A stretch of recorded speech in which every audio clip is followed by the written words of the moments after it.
నమస్కారం, నేను బ్రహ్మం. బీఆర్కే న్యాయవేదికకు స్వాగతం. ఇవాళ మనం చర్చించబోయే విషయం ఏంటంటే హైదరాబాద్ సెంట్రల్ యూనివర్సిటీ భూ వివాదం. అంటే 400 ఎకరాల భూమిపై యూనివర్సిటీ మరియు తెలంగాణ ప్రభుత్వం మధ్య సాగుతున్న తాత్విక చట్టపరమైన పోరాటం ఇప్పుడు ప్రజల దృష్టిని ఆకర్షిస్తోంది. ఈ భూమిపై విద్యార్థుల నిరసనలు, పర్యావరణ పరిరక్షణ వాదనలు మరియు ప్రభుత్వ అభివృద్ధి చర్యలు అంటే ఆల్ కంబైన్ చేసి ఒక పెద్ద చర్చకు తెరలేపుతున్నాయి. అంటే ఈ నేపథ్యంలోనే ఈరోజు మనతో పాటు ఉన్నారు ప్రముఖ న్యాయవాది మాలతి గారు. ఈ భూ వివాదానికి సంబంధించి చట్టపరమైన అంశాలపై విలువైన లోతైన విశ్లేషణ ఇవ్వడానికి, మీ అందరికీ తెలుసుకోవడానికి ఎదురు చూస్తున్న ప్రశ్నలకు సమాధానాలు ఇవాళ వస్తాయి. ముందుగా న్యాయవాది గారి మాలతి గారికి స్వాగతం చెప్తాం. నమస్తే మేడం. నమస్తే. అంటే ఇప్పుడు ఈ హెచ్సియు వివాదం ఏదైతే ఉందో దీని వెనుక చట్టపరమైన నైపుణ్యాన్ని లేకపోతే సంక్షిప్తంగా మనం ఎలా వివరించగలం మేడం?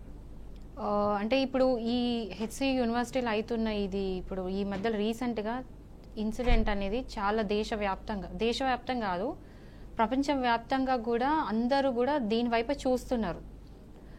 దీని స్టోరీ చూసుకుంటే ఏంటంటే ఎప్పుడు 1970s ఇందిరాగాంధీ ఈ ఆల్మోస్ట్ 2300 ఎకరాలు ప్లస్ ఎకరాలు హెచ్సియు యూనివర్సిటీకి గ్రాంట్ అనేది చేశారు. అంటే యూనివర్సిటీ పెట్టుకోండి అని చెప్పేసి ఇచ్చినారు. కేవలం అంటే అకాడమిక్ పర్పస్ కోసం, అంటే కాలేజ్ నడిపించుకోండి, యూనివర్సిటీస్ నడిపించుకోండి అని చెప్పేసి అప్పుడు కాంగ్రెస్ గవర్నమెంట్ ఇవ్వడం జరిగింది. ఇందిరాగాంధీ ఇచ్చారు. అప్పటి నుంచి ఇప్పటి వరకు కూడా యూనివర్సిటీ అనేది ఉంది, నడుస్తుంది. సడన్గా ఏమైందంటే స్టేట్ గవర్నమెంట్ వచ్చేసి దానికంటే ముందు నేను స్టోరీ ఒకటి చెప్తా. అరౌండ్ 2004లో ఒక కేసు వేయడం జరిగింది. 2003లో కేసు వేయడం జరిగింది. చంద్రబాబు నాయుడు అప్పుడు ఉమ్మడి ఏపీ ఉన్నప్పుడు కేసు వేశారు. ఏంటంటే ఏదైతే ఇప్పుడు ఒక ఐఎంబి అని ఒక కంపెనీ, అంటే ఒక వెహికల్స్ కంపెనీ ఉంటుంది, ఆ కంపెనీ మాది అని చెప్పేసి క్లెయిమ్ చేస్తుందని చెప్పేసి కాదు స్టేట్ గవర్నమెంట్ అని చెప్పేశారు. ఆ తర్వాత చంద్రబాబు నాయుడు పోయి వైఎస్ఆర్ గారు వచ్చారు సీఎం లాగా. ఆ తర్వాత కేసు 2006 నుంచి ఆల్మోస్ట్ 2018 వరకు కేసు అనేది నడిచింది. 2024 వరకు కేసు నడిచింది. దానికి అప్పీల్కి వెళ్ళిండ్రు, హైకోర్టు నుంచి సుప్రీంకోర్టుకి వెళ్ళిండ్రు. అంతా మొత్తం ఆర్డర్స్ ఏమొచ్చాయంటే ఈ పర్టికులర్ ఏదైతే 400 ఎకరాలు ఉందో అది స్టేట్ గవర్నమెంట్కి సంబంధించింది, ఇది హెచ్సికి సంబంధించింది కాదు, స్టేట్ గవర్నమెంట్కి సంబంధించింది అని చెప్పేసి ఒక వర్డిక్ట్ అనేది సుప్రీంకోర్టు నుంచి తెచ్చుకున్నారు. ఆ ఆర్డర్స్ పట్టుకొని ఇది స్టేట్ గవర్నమెంట్ ప్రాపర్టీ అని చెప్పేసి ఇది నేను ఒక ఐటీ కంపెనీకి ఆప్షన్కి పెడితే ఆల్మోస్ట్ 10,000 నుంచి 15,000 వరకు కోట్ల వరకు లాభం వస్తుంది స్టేట్ గవర్నమెంట్కి. దాని ద్వారా ప్రజలకు ఎంప్లాయ్మెంట్ అనేది పెరుగుతుంది. అండ్ దాని ద్వారా ఈ స్టేట్కి ఇంత లాభం అనేది వస్తుంది అని చెప్పేసి స్టేట్ గవర్నమెంట్ వచ్చి అది ఆప్షన్కి పెట్టింది.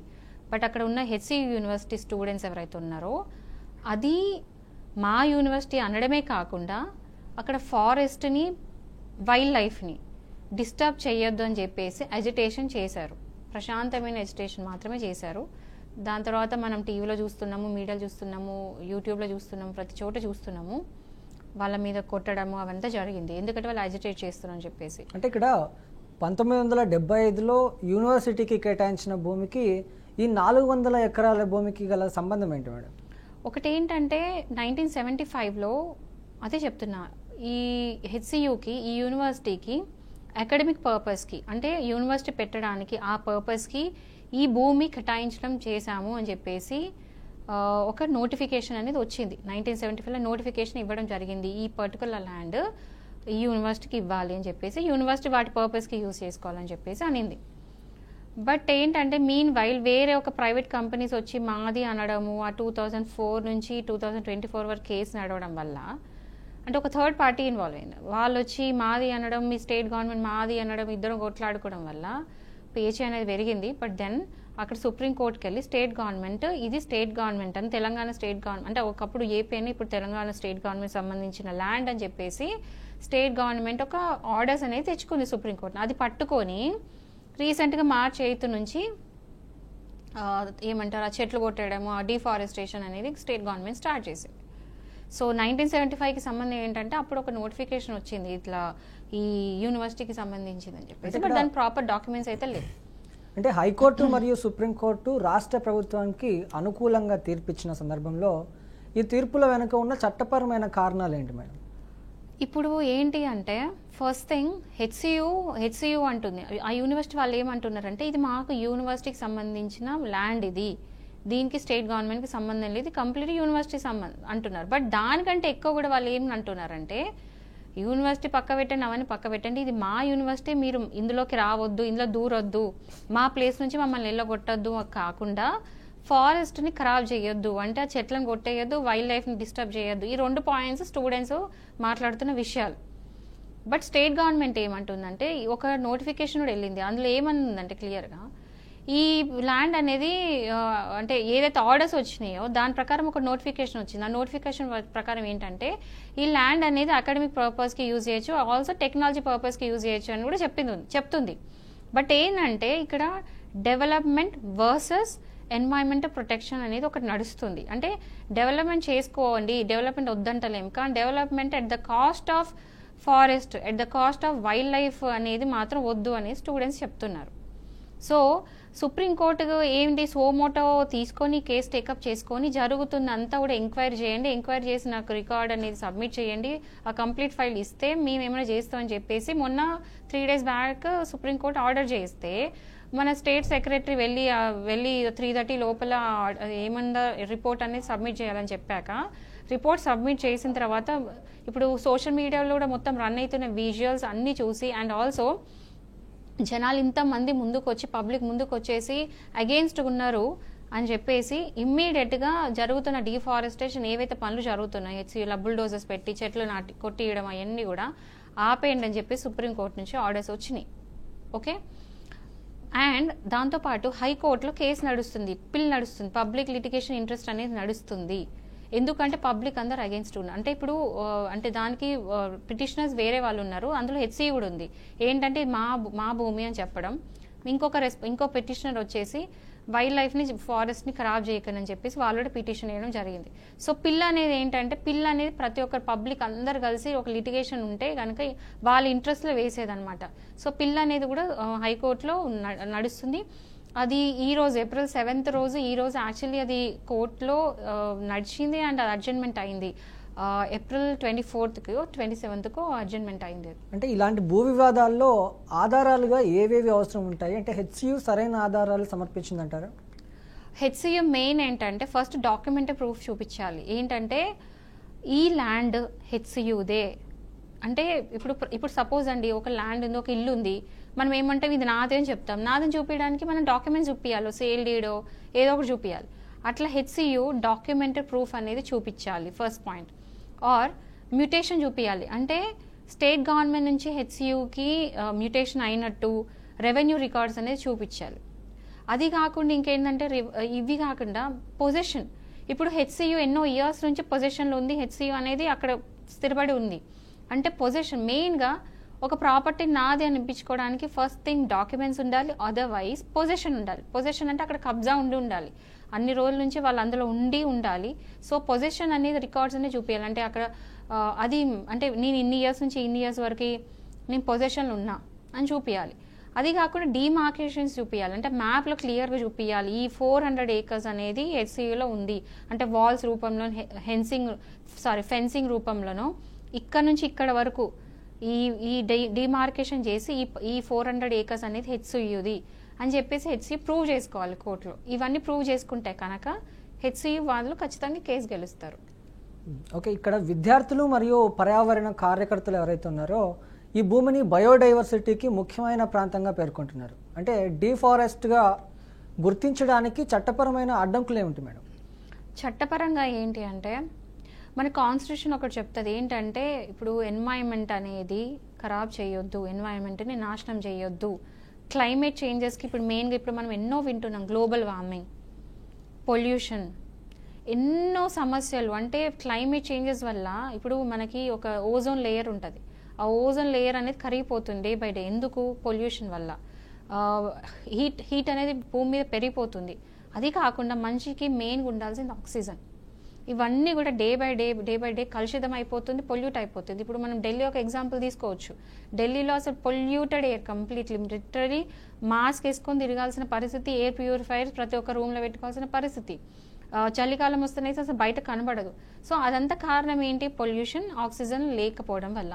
సో హైదరాబాద్ అనేది చాలా పెద్ద మెట్రోపాలిటన్ సిటీ. అంటే పెద్ద సిటీలో వెహికల్స్, మనుషులు ఇంతమంది పాపులేషన్ ఉన్నారు, అంటే ఇంతమంది పబ్లిక్ అనేది హైదరాబాద్లో తిరుగుతున్నారు. ఒక పెద్ద సిటీలో ఆక్సిజన్ అనేది సరిపోదు పోతుంటే. సో బేసికల్ ఏంటంటే కేబీఆర్ పార్క్ ప్లస్ ఇప్పుడు ఈ హెచ్సియు ఏదైతే ఇప్పుడు మనం కాంచి ఫారెస్ట్ ఏదైతే మాట్లాడుతున్నామో, ఈ రెండు కూడా లంగ్స్ అని చెప్తున్నారు. అంటే ఎన్వైరన్మెంటలిస్టులు చెప్తున్న విషయం ఇది. ఈ రెండు ప్లేసెస్ కూడా మన హైదరాబాద్ సిటీకి లంగ్స్ అంటే ఏంటి? ఊపిరితిత్తులు. ఇప్పుడు మనిషికి ఊపిరితిత్తులు ఎంత అవసరము? దేనికి అవసరము? ఆక్సిజన్కి. ఇది కూడా అంతే. సింపుల్ లాంగ్వేజ్లో చెప్పాలంటే ఈ ఫారెస్ట్ అనేది ఒక ఏమంటారు, ఒక లంగ్ లాంటిది మా హైదరాబాద్కి. ఇప్పుడు అది మనం తీసేస్తున్నాము అంటే ఏమవుతుంది? పోతుంటే ఏమీ ఉండదు. అంటే మొత్తం మనం ఒక కలుషితమైన వాతావరణంలో బతకాల్సి వస్తుంది. మన ఫ్యూచర్ జనరేషన్స్కి పోతేనైతే ఆక్సిజన్ అంటే ఏంటనేది వాళ్ళు బుక్స్లో చదువుకోవాల్సింది. వాళ్ళకి డైరెక్ట్ ఏమి ఉండదు. వాళ్ళు ఎప్పుడు ఒక మాస్క్ వేసుకొని, ఆక్సిజన్ మాస్క్లు వేసుకొని తిరగాలి. అది మనం ఇవ్వబోతున్నాము. ఇప్పుడు టెంపరీగా ఏంటంటే జస్ట్ ఇప్పుడు ఎంప్లాయ్మెంట్ ఇస్తున్నాము, స్టేట్కి ఫినాన్స్ అంటే మనము ఫినాన్షియల్గా పెంచుతున్నాము, రెవెన్యూ వస్తుంది 10-15 వేల కోట్ల వరకు రెవెన్యూ అనేది స్టేట్ గవర్నమెంట్ పెరుగుతుంది అని చెప్తున్నారు. కానీ ఎన్వైరన్మెంట్ని ఖరాబ్ చేస్తే ఆ డెవలప్మెంట్ అనేది దేని పనికొస్తుంది? ఇప్పుడు ప్రజెంట్ ఉన్న జనరేషన్ మాత్రమే పనికొస్తుంది, బట్ ఫ్యూచర్ జనరేషన్స్కి పనికి రాదు. ఎందుకంటే ఒక 2-3 తరాల తర్వాత ఏమి మిగలదు. మనం వాళ్ళకి ఇచ్చేది ఇదే. ఇప్పుడు ప్రజెంట్ ఏదో కొంతమంది కోసం చూసుకొని ఫ్యూచర్ జనరేషన్ అంతా నాశనం చేయడం కరెక్ట్ కాదు. ఈ పాయింట్స్ అన్నీ కూడా కన్సిడర్ అనేది చెయ్యాలి. సో ఎంత కేసులు వేసినా ఏం వేసినా కూడా మన ఇప్పుడు మన కాన్స్టిట్యూషన్ చెప్తుంది, ఆర్టికల్ 48A ఏం చెప్తుంది అంటే డిఫారెస్టేషన్ అనేది చేయొద్దు, ఫారెస్ట్ కాపాడాలి. ఎందుకంటే ఫారెస్ట్ని కాపాడితేనే ఆ బయోడైవర్సిటీ అనేది బ్యాలెన్స్ అవుతుంది. అంటే చెట్లు మనుషులు ఈక్వల్గా ఉంటేనే అది బ్యాలెన్స్ అవుతుంది. అది బ్యాలెన్స్ కానప్పుడు ఇంబ్యాలెన్స్ అయిపోతుంది. అని అంటే మనుషులు ఇట్లా అదేమంటే జంతువులను చెట్లు ఇట్లా అయిపోతే బ్యాలెన్స్ కాక మనుషులు లాస్ట్కి మొత్తానికి నాశనం అయిపోతారు. అంటే ఇప్పుడు మీరు ఒక పిల్లని ఒక ఇదైతే తీసుకొచ్చారంటే ఇలాంటి పబ్లిక్ ఇంటరెస్ట్ లిటిగేషన్లో భూ వ్యవహారాల్లో ఎలాంటి ప్రభావాలు చూపుతాయి? పిల్ అంటే పబ్లిక్ ఇంట్రెస్ట్ లిటిగేషన్ అంటే ఒక పబ్లిక్ అందరూ కలిసి వాళ్ళందరికీ ఒకటే ఇంట్రెస్ట్ అయి ఉండాలి. అంటే ఒకటే ప్రాబ్లం, ఒకటే ఇష్యూ అయి ఉండాలి అందరికీ కూడా. అది ఏంటంటే పబ్లిక్ గుడ్ కోసం అయి ఉండాలి, అంటే ప్రజల మంచి కోసం అయి ఉండాలి. ఆర్ పబ్లిక్ అందరు కలిసి ఒక ప్రాబ్లమ్ని చూపియాలి ఇట్లా అని చెప్పేసి. అట్లాంటిది ఏదైనా ఉంటే వాళ్ళు వెళ్ళి హైకోర్టులో కేసు వేసుకోవచ్చు పిల్లు రూపంలో. సో ఇక్కడ ఏం కేసు వేసిండ్రంటే ఎవరికి కూడా డెవలప్మెంట్ అయితే అవసరం లేదు, మాకు కావాల్సింది ఏంటంటే చెట్లను అట్లనే ఉంచండి, జంతువులని వాళ్ళ లైఫ్స్ అని ఆడుకోవద్దు, ఏమంటారు బయోడైవర్సిటీని డిస్టర్బ్ చేయొద్దు, ఏది అసలు ఫారెస్ట్ని డిస్టర్బ్ చేయొద్దు, మాకు ఆ కంపెనీస్ వద్దు, ఐటీ కంపెనీస్ ఏం వద్దు అని చెప్పేసి వాళ్ళు చెప్పడమే కాక హెచ్సి యూనివర్సిటీ వచ్చి అది ఒక పిల్, దాంతోపాటు ఏంటంటే హెచ్సి వాళ్ళు వచ్చి ఇది మా ల్యాండ్, ఇది మాకు ఇచ్చేయని చెప్పేసి ఒక పిల్ అనేది హైకోర్టులో వేయడం జరిగింది. సో అది అడ్జర్న్మెంట్ అయింది. నెక్స్ట్ హీరింగ్లో ఏమవుతుందో చూద్దాం. అంటే ప్రభుత్వం ఇక్కడ ఐటీ పార్క్ కోసం ఆ భూమిని క్లియర్ చేయడం ప్రారంభించింది. అంటే పర్యావరణ పరిశీలన పూర్తవ్వక ముందే ఈ చర్య చట్టపరమైందంటారా? కాదు. ఎందుకు అంటే ఆల్రెడీ పిల్ అనేది వేశారు. ఎప్పుడైతే హైకోర్టులో ఇప్పుడు ఒక కోర్టులో ఒక కేసు ఆల్రెడీ నడుస్తుంది అన్నప్పుడు దానికి సంబంధించిన ఏది కూడా చేయకూడదు. అది మినిమం చేయాల్సిన విషయం. ఇప్పుడు సపోజ్ ఇప్పుడు నేనున్నానండి, మీ మీద కేసు వేసిన, ఇది నా ప్రాపర్టీ నేను అంటున్నాం, నా ప్రాపర్టీ మీరు అంటున్నారు, ఇద్దరం వెళ్ళి కోర్టులో కేసు వేసినాం. కేసు నడుస్తున్నప్పుడు మీరు వెళ్ళి అమ్ముకోవచ్చా? అమ్ముకోరాదు కదా. నేను కానీ మీరు కానీ కేసు అమ్ముకోరాదు, సారీ ఆ ఇల్లు అనేది అమ్ముకోరాదు. ఎందుకంటే ఇంకా పేచే తేలలేదు. పేచే తేలనప్పుడు ఎవ్వరికి కూడా హక్కు లేదు అది అమ్మడానికి. సో ఈ పిల్ల వేసినప్పుడు స్టేట్ గవర్నమెంట్ కూడా ఆ బుల్డోజర్స్ దింపి అదంతా దింపడానికి అసలు లేదు. అంటే ఈ భూ వివాదం ఇంకా పూర్తి కాకముందే, అంటే పరిష్కారం కాకముందే ప్రభుత్వానికి ఆ భూమిని వేలం వేయడం సరైందంటారు? కాదు, 100% కాదు. ఎందుకంటే ఈ పేచే తేలాలి కదా. ఈ పేచే తేలినప్పుడు వాళ్ళు వెళ్ళి ఎందుకు అవన్నీ చేయడము? పైగా అది కాకుండా హెచ్సి స్టూడెంట్స్ అక్కడ ఎజిటేషన్ చేస్తున్నారు కదా, క్లియర్గా ఎజిటేషన్ చేస్తున్నారు, మాకొద్దు, మేము బుల్డోజర్స్ పెట్టనీయము. ఆల్రెడీ 100, అంటే నాకు తెలిసిన ఇన్ఫర్మేషన్ ప్రకారం అది ఎంత కరెక్టో నాకు తెలియదు కానీ ఆల్మోస్ట్ 100 ఎకరాల భూమిని ఆల్రెడీ మొత్తం చెట్లంతా కొట్టేశారంటే అక్కడ సంబంధించిన వైల్డ్ లైఫ్ అంటే ఎవరైతే నెమలులు, పీకాక్ వ్యాలీ అంటే పీకాక్ లేక్ అనేది ఒకటి ఉంది, ఆ పీకాక్ లేక్ మొత్తం తీసేశారంట. నెమలిలు అంతా ఎక్కడికి వెళ్ళిపోయినాయి, జింకలు అక్కడ ఉన్నాయి, అంతా కూడా రోడ్ల మీద పడి తిరుగుతున్నాయి అని చెప్పేసి నేను చూస్తున్నాను. అంటే వాళ్ళకి సంబంధించిన పేజెస్ ఏవైతే ఉన్నాయో హెచ్సికి సంబంధించిన పేజెస్ చూస్తుంటే అవి రోజు చూస్తున్నా, జింకల్ రోడ్డు మీద తిరగడం అదంతా. మరి అది ఎంతవరకు నిజం అనేది పక్కకు పెడితే ఇవైతే జరుగుతున్నాయి. సో అజిటేషన్ స్టూడెంట్స్ చేస్తున్నారు అన్నప్పుడు కూడా గవర్నమెంట్ కన్సిడర్ చేయాలి కదా, అజిటేషన్ చేస్తున్నారు అని చెప్పేసి కూర్చోబెట్టుకొని ఒక మీడియేషన్ లాగా చేయడం. ఇప్పుడు ఏదైనా పేజీ ఉందనుకోండి, ఎవరో ఒకరు మీడియేట్ చేయాలి, లేకపోతే హెచ్సి స్టూడెంట్స్ ప్లస్ గవర్నమెంట్ కూర్చొని అంటే ప్రశాంతంగా కూర్చొని మాట్లాడుకుంటే అయిపోయేది. అది బెటర్ ఆప్షన్ ఉంటుండేది. అంటే విద్యార్థులపై పోలీసులు తీసుకున్న చర్యలు ఏవైతే ఉన్నాయో, అంటే కొట్టడం కానీ, లాఠీ చార్జ్ కానీ, అంటే మానవ హక్కుల అంశాలు ఎదురయ్యాయి. అంటే ఇలాంటి నిరసనలకు చట్టపరంగా ఏమైనా నిర్వచనం ఉంటుంది? ఇప్పుడు మనమైతే వీడియోస్ వైరల్ అవుతున్నాయి. ఏంటంటే స్టూడెంట్స్ని చాలా ఘోరంగా కొట్టిండ్రు. అంటే ఎట్లా అంటే అమ్మాయిలను కూడా జుట్టుబట్టి లాక్కుంటూ కొట్టడం, అలాంటి వీడియోస్ అయితే బయటకు వచ్చినాయి. అవన్నీ కూడా ఇన్హ్యూమన్. ఎందుకంటే వాళ్ళు ఎక్కడ కూడా వాయిలెంట్ అజిటేషన్ చేయలేదు. ఎక్కడ ప్రశాంతమైన వాతావరణం చేసుకున్న అజిటేషన్, ఎక్కడ కూడా వాళ్ళు డిస్టర్బ్ చేసే విధంగా లేకుండే.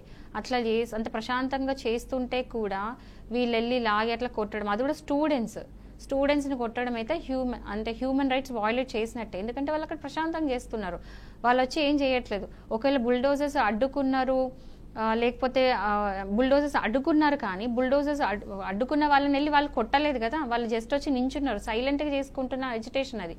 దాన్ని అలా కొట్టడం, పైగా స్టూడెంట్స్ చిన్నపిల్లలను చూడకుండా కొట్టడం మాత్రం హ్యూమన్ రైట్స్ వయోలేట్ చేసినట్టే. అంటే ఇప్పుడు బ్రేకింగ్ న్యూస్ అయితే చూస్తున్నాము, ఈ హెచ్సియు విషయంపై ఏవైతే కేసులు స్టూడెంట్స్ మీద కూడా పెట్టడం జరిగింది కదా, ఆ కేసులన్నింటినీ వెంటనే మళ్ళీ ఉపసంహరించుకోవాలి, వెనక్కి తీసుకోవాలంటూ కూడా బట్టి గారు కూడా మనకు చెప్పడం జరిగింది. అంటే ఇప్పుడే ప్రజెంట్ చెప్పడం జరిగింది. అంటే దీన్ని ఎలా చూడొచ్చు మేడం? ఇప్పుడు నాకు తెలిసి ఒక 53-58 మంది, అంటే అందులో స్టూడెంట్స్, స్టాఫ్ కూడా ఇన్వాల్వ్ అయి ఉన్నారు. వాళ్ళందరినీ కూడా డీటైన్ చేసిండ్రు. అంటే ఇది వాళ్ళు అడ్డుకుంటున్నారని చెప్పేసి డీటైన్ చేసి తీసుకెళ్ళి పెట్టడం అంతా జరిగింది. సో వాళ్ళ మీద ఏ సెక్షన్స్ కేసెస్ వేశారో అన్నీ కూడా యాక్చువల్లీ ఇప్పుడు స్టేట్ గవర్నమెంట్ విత్డ్రా చేసుకోవాలి. ఎందుకంటే ఇప్పుడు వాళ్ళైతే స్టూడెంట్స్, వాళ్ళు చేసింది ఒక పబ్లిక్ పర్పస్ కోసము, అండ్ ఎవిడెన్స్ చూపించాలి. వాళ్ళు ఇప్పుడు ఏవైతే సెక్షన్స్ వేశారో ఆ సెక్షన్స్ అట్రాక్ట్ అయ్యే అఫెన్స్ అనేది వాళ్ళు నిజంగా చేసిండ్రా అనేది వీడియోస్ బట్టో, లేకపోతే అక్కడ ఉన్న విట్నెస్లు బట్టో, లేకపోతే పోలీసులు ఇచ్చిన రిపోర్ట్ బట్టో తేలుతుంది. సో వాళ్ళు చేసిన తప్పు ఏం లేకపోతే మాత్రం వాళ్ళని కంప్లీట్గా వాళ్ళ మీద అఫెన్సెస్ ఏవైతే రికార్డ్ అయినాయి అవన్నీ కూడా విత్డ్రా చేయాలి. అంటే విత్డ్రా చేయడం పక్కన పెడితే, ఇప్పుడు ఆల్రెడీ దెబ్బలు తిన్నటువంటి స్టూడెంట్స్ ఎవరైతే ఉన్నారో, ఆల్రెడీ గాయపడినటువంటి స్టూడెంట్స్ ఎవరైతే ఉన్నారో, మరి వాళ్ళ సంగతి ఏమంటారు? ఇప్పుడు గాయపడిన వాళ్ళందరినీ కూడా ప్రభుత్వ హాస్పిటల్స్లో వాళ్ళని అడ్మిట్ చేసి వాళ్ళకి ట్రీట్మెంట్ ఇప్పించడం జరిగింది. బట్ అక్కడ నేను గమనించింది ఏంటంటే, ఎందుకంటే నేను స్వయంగా వెళ్ళి అక్కడ హెచ్సి వెళ్ళి అన్ని చూసిన అవన్నీ చేసిన, అంటే చూడడం జరిగింది కాబట్టి నాకు అర్థమైంది ఏంటంటే వాళ్ళు దెబ్బల గురించి కూడా కేర్ చేస్తలేరు, జరిగిన అవన్నీ కూడా కేర్ చేయట్లేదు. వాళ్ళ మెయిన్ మోటో, వాళ్ళకి కావాల్సిన మెయిన్ థింగ్ ఏంటంటే అక్కడ జరుగుతున్న పనులను ఆపేసి, అక్కడిక్కడ ఆపేసి గవర్నమెంట్ అనేది వెనక్కి వెళ్ళాలి అని చెప్పేసి. సో ఏవైతే ఎంతమంది అయితే ఇంజ్యూర్ అయినారో, దెబ్బలు తాకినారో, వాళ్ళందరూ కూడా హాస్పిటల్స్ని అడ్మిట్ చేసిండ్రు. వాళ్ళ మీద ఏమైనా బై ఛాన్స్ కేసెస్ వేసినా కూడా కేసెస్ అన్ని విత్డ్రా చేసుకుంటారు. అంటే ఇలాంటి ప్రభుత్వ నిర్ణయాలకు వ్యతిరేకంగా విద్యార్థులు, అధ్యాపకులు నిరసన తెలిపే హక్కులు ఎలా ఉండొచ్చు మేడం? ఇప్పుడు చూడండి, మనకి తెలంగాణ మూమెంట్ అయినప్పుడు ఫస్ట్ మెయిన్ పార్టిసిపేట్ చేసింది ఎవరు? Students, OU students. సో ఇప్పుడు ఎక్కడైనా సరే ఒక మార్పు అనేది వచ్చేది యూనివర్సిటీ నుండే. ఒకటి ఏదన్నా అంటే ఏదైనా జరుగుతుంది, ఒక లైఫ్ చేంజింగ్ ఏదైనా జరుగుతుంది, ఏదైనా స్టార్ట్ అవుతుంది, హక్కుల కోసం పోరాడేది మెయిన్గా యూనివర్సిటీ స్టూడెంట్సే. ఇది మనం ఇప్పుడు నేను ఈ జస్ట్ 2025 నుంచి ఈ ఇన్సిడెంట్లో మాట్లాడతలేను. మీరు 1947 కాదు, ముందు ఇండిపెండెన్స్ గురించి కూడా చూసుకోండి. స్టూడెంట్స్ పార్టిసిపేట్ చేసి, స్టూడెంట్స్ ఎఫెక్టివ్గా చేసింది అయ్యే మార్పు దేంతోని, ఎవరితోని కాదు. సో ఇక్కడ స్టూడెంట్స్ అనేది ముందుకు వచ్చి చేస్తున్నారు. అది నిజంగా చెప్పాలంటే మనం అప్రిషియేట్ చేయాలి యాక్చువల్గా. అంటే స్టూడెంట్స్కి చట్టపరంగా అందరికీ ఉండే రైట్స్ ఉంటాయంటారా, లేకపోతే ఇలాంటి ఉద్యమాల్లో కానీ, లేకపోతే ప్రభుత్వానికి ఎదురెళ్లే ప్రయత్నంలో వాళ్ళకంటూ సపరేట్గా ఏమైనా చట్టాలు ఉంటాయి? ఇప్పుడు స్టూడెంట్స్ అంటే స్టూడెంట్స్ రైట్స్ వాళ్ళకు ఉంటాయి, వాళ్ళ అసోసియేషన్స్ ఉంటాయి, వాళ్ళ గ్రూప్స్ ఉంటాయి. ఓకే, వాళ్ళకి సపరేట్గా ప్రావిజన్స్ అంటూ ఏముండవు. వాళ్ళు they are treated as human beings. అంటే ఒక జనరల్ మనుషులకు ఉండే ఏదైతే హక్కులు ఉంటాయి వాళ్ళకి అదే హక్కు ఉంటుంది. అంటే human rights, basic fundamental rights కనుక వాళ్ళు ఏమైనా వయలేట్ అయితే వాళ్ళు వెళ్ళి కేసు వేసుకోవచ్చు. స్టేట్ గవర్నమెంట్కి అగేన్స్ట్ పోతున్నారంటే అందులో కూడా మనం చూసుకోవాల్సింది ఏంటంటే వాయిలెంట్గా పోతున్నారా, ప్రశాంతంగా పోతున్నారా, పబ్లిక్ని డిస్టర్బ్ చేసే విధంగా ఉందా, లేకపోతే పబ్లిక్ ఏదైనా ఏమంటారు ప్రాపర్టీని ఏమైనా ధ్వంసం చేస్తున్నారా, అవన్నీ కన్సిడర్ చేసుకొని దాన్ని బట్టి వాళ్ళ మీద కేసెస్ వేయాలి. అండ్ స్టూడెంట్స్కి మాట్లాడే హక్కు ఉంది. స్టూడెంట్స్కే కాదండి, ప్రతి మనిషికి కూడా మాట్లాడే హక్కు ఉంది. ఏమంటారు ఆర్టికల్ 19(1)(1)(a) ఆఫ్ మన కాన్స్టిట్యూషన్ చెప్తుంది రైట్ టు స్పీచ్. ఇప్పుడు మనకి రైట్ టు స్పీచ్ అనేది ఉంది, ప్రతి ఒక్కరు కూడా మాట్లాడే హక్కు ఉంది. ఏదైనా జరుగుతుంది అన్నప్పుడు ముందుకు వచ్చి మైక్ పట్టుకొని మాట్లాడే హక్కు అనేది ప్రతి ఒక్కరికి ఉంది. అది ఆర్టికల్ 19(1)(a), 19(1)(b) కూడా చెప్తుంది. ఖచ్చితంగా బయటకు వెళ్ళి చెప్పొచ్చు. సో స్టూడెంట్స్ వాళ్ళు చెప్పుకుంటున్నారు, తప్పేముందండి. అంటే ప్రస్తుతం సుప్రీంకోర్టు నిపుణులు కమిటీని ఏర్పాటు చేసిన నేపథ్యంలో అంటే న్యాయ వ్యవస్థ నుంచి ఇంకెలాంటి జోక్యం రావచ్చు? ఇప్పుడు న్యాయ వ్యవస్థ అయితే చాలా మంచి అంటే వండర్ఫుల్ జాబ్, చాలా బాగా చేసింది. ఎందుకంటే సుప్రీంకోర్టు సోమోటో వచ్చి కేసు టేకప్ చేసి ఆర్డర్స్ అనేది ఇవ్వబడింది, స్టే అనేది తీసుకొచ్చింది, ఎలాంటి పనులు చేయకూడదు అని చెప్పేసి. సో హైకోర్టులో పిల్ జరుగుతుంది. నాకు తెలిసి నేను ఎక్స్పెక్టేట్ చేస్తున్నా అంటే ఇంకా మంచి అంటే ఇంకా ఇప్పుడు హాల్ట్ అయింది. బట్ నెక్స్ట్ ఏంటంటే ఇప్పుడు ఉన్న క్వశ్చన్ మార్క్ హెచ్సియునా స్టేట్ గవర్నమెంటా. సో అది ప్రాపర్టీ ఎవరిది అనేది ఒకటి తేలాలి. కాబట్టి ఇంకోటి ఒకవేళ పిల్లలో మనకి ఫేవరబుల్ అంటే ఇప్పుడు ఒకవేళ పిల్లకి ఫేవరబుల్ ఆర్డర్స్ వచ్చినా అంటే వాళ్ళకు అనుకూలంగా ఆర్డర్స్ వచ్చినా కూడా అది ఎట్లుంటుందంటే ఒకవేళ టైటిల్ స్టేట్ గవర్నమెంట్ అనేది తేలింది అనుకోండి, ఈ కేసులో పిల్లు ఉండదు, పిల్ అనేది విస్టాండ్ కాదు, అప్పుడు టైటిల్ ఎవరిదో వాళ్ళకే పోతుంది. సో ఇప్పుడు మెయిన్ క్వశ్చన్ ఏంటంటే పిల్లు పక్కకు పెడితే మెయిన్ హెచ్సియు ప్రూవ్ చేసుకోవాలి హెచ్సియు ల్యాండ్ అని చెప్పేసి. అది పొజిషన్ ద్వారా, మ్యూటేషన్ ద్వారా, రెవెన్యూ రికార్డ్స్ ద్వారా, లేదా దాని దగ్గర హెచ్సియు యూనివర్సిటీ దగ్గర ఉన్న డాక్యుమెంటరీ ప్రూఫ్ ద్వారా హెచ్సియు అనేది ప్రూవ్ చేసుకోవాలి. ఎందుకంటే ఇప్పుడు మళ్ళీ గ్రీన్ పార్క్ పెడదాము అది ఇది అని చెప్పి చాలా ఉన్నాయి. సో దాని లోపల హెచ్సియు అనేది ప్రూవ్ చేసుకుంటే ఈ కేసు అనేది క్లియర్ అవుతుంది. ఓకే, అంటే ఈ వివాదాన్ని న్యాయంగా న్యాయపరమైన రీతిలో పరిష్కరించడానికి యూనివర్సిటీ కానీ ప్రభుత్వం కానీ విద్యార్థులు ఏ విషయాలపై దృష్టి పెట్టాలి? ఇప్పుడు అదే చెప్తున్నాను, ఏంటంటే స్టేట్ గవర్నమెంట్ నాది అంటుంది, బట్ చూపించే రుజువులు ఏంటి? నాది అనడానికి ఒక వర్డిక్ట్ పట్టుకొని వచ్చిండ్రు, ఇది ఆర్డర్స్ పట్టుకొని వచ్చిండ్రు సుప్రీంకోర్టు నుంచి, ఇది అందులో క్లియర్గా ఉంది ఈ ప్రాపర్టీ స్టేట్ గవర్నమెంట్ది అని చెప్పారు, అంతే, అంతకు మించి ఇంకేం లేదు. బట్ ఇప్పుడు హెచ్సియు ఏం చెప్పాలి, అది ఏంటి, అది కూడా ఏంటంటే ఐఎంబి అది ఏంటి అది నాకు గుర్తులేదు, ఆ petitioner versus state government. So అక్కడ ఏం క్లియర్ చెప్పిందంటే ఆ పిటిషనర్ది కాదు, ఆ ల్యాండ్ వచ్చేసి స్టేట్ గవర్నమెంట్, ఆ పర్టికులర్ కేసులో అది పిటిషనర్ది కాదు, రెస్పాండెంట్ అంటే స్టేట్ గవర్నమెంట్ అని చెప్పారు, అంతే. అంతేగాని హెచ్సియుది కాదు అని మాత్రం చెప్పలేదు. సో హెచ్సియుది అని ప్రూవ్ చేసుకోవాలంటే హెచ్సియు కరెక్ట్గా దానికి డాక్యుమెంట్ ప్రూఫ్ అనేది చూపించాలి. అంటే కోర్టు చూసేది ఎవిడెన్స్. సో ఆ ఎవిడెన్స్ ప్రాపర్గా హెచ్సియు అనేది చూపించగలిగితే హెచ్సియు కేసు గెలుస్తుంది. ఓకే, అంటే ఇక్కడ హెచ్సియు విషయంలో జరిగింది ఏంటంటే స్టూడెంట్స్కి కానీ ఇటుపక్క ప్రభుత్వానికి కానీ ఇదొక పోరాటంలా అయింది. కాకపోతే దాని గురించి కూడా మీరు యాజ్ ఏ అడ్వకేట్గా ఇంత ముందుకొచ్చి ఆ ప్రేక్షకులు కానీ అదేవిధంగా విద్యార్థులకు కానీ తెలంగాణ ప్రజలకు కానీ మీరు కూడా నిలవడం అనేది మా బీఆర్కే ఛానల్ తరపు నుంచి కూడా మీకు ధన్యవాదాలు తెలుపుకుంటున్నాం. సో చూసారుగా, ఇది ఈరోజు న్యాయవేదిక. మళ్ళీ వచ్చే ఎపిసోడ్లో మళ్ళీ కలుసుకుందాం.